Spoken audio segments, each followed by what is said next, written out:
The Christmas party was supposed to be cheerful. Twinkling lights, laughter echoing off the walls, the smell of pine and mulled wine.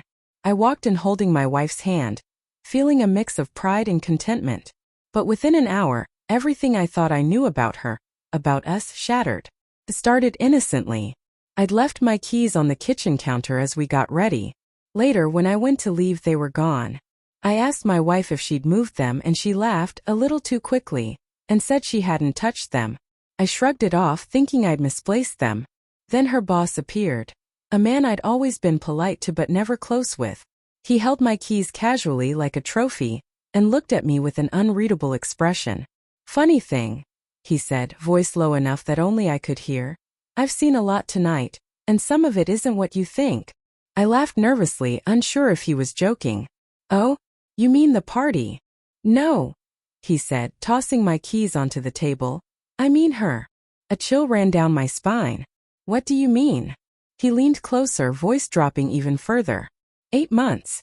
Every weekend. Every business trip. She's been busy. Time froze.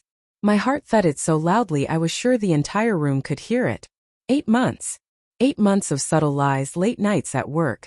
Forgotten phone calls, sudden moods, all adding up to this moment.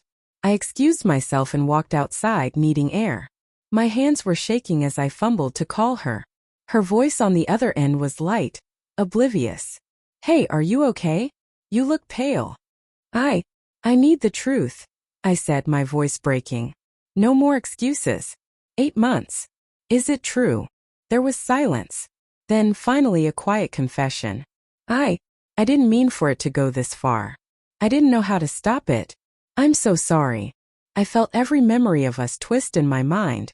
The weekends we spent apart, the nights she worked late, when I drove past her office. The texts she hid from me, the sudden cologne I didn't recognize, the perfume on the bathroom counter that I convinced myself was a gift. They were all lies. All of it. Anger, disbelief, and heartbreak collided. I wanted to scream, to hit something, to shake her until she looked me in the eyes and admitted what she'd done.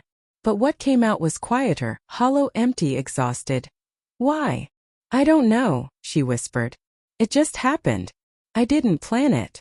I remember sitting in the car afterward, gripping the steering wheel until my knuckles turned white, replaying our entire relationship like a film, frame by frame.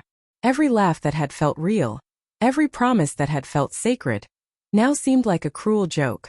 Her remorse was real, I could see it. But that didn't erase the months of betrayal. I wanted her to hurt, to feel the weight of her choices.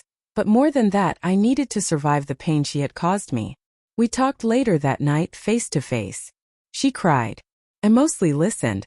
There were explanations, her loneliness, stress, the allure of attention. But no excuses could undo what had been done. I realized then that love wasn't enough if trust had crumbled. In the weeks that followed, I grappled with whether to stay or leave. Each memory of her warmth was shadowed by deceit. Each quiet moment of our home reminded me of lies whispered in daylight. And slowly, painfully, I understood. Leaving wasn't weakness, it was reclamation. I didn't shout when I finally packed my things. I didn't slam doors. I left quietly, deliberately, choosing dignity over destruction. Walking away wasn't easy. Every step echoed with grief. But it was mine to take. Months later, I still think about her, about us. The betrayal still stings, a sharp edge in my chest. But I've learned something crucial. Love that survives lies is not love, it's tolerance. Strength, I've discovered, is knowing when to let go, even when your heart refuses. That Christmas party changed everything.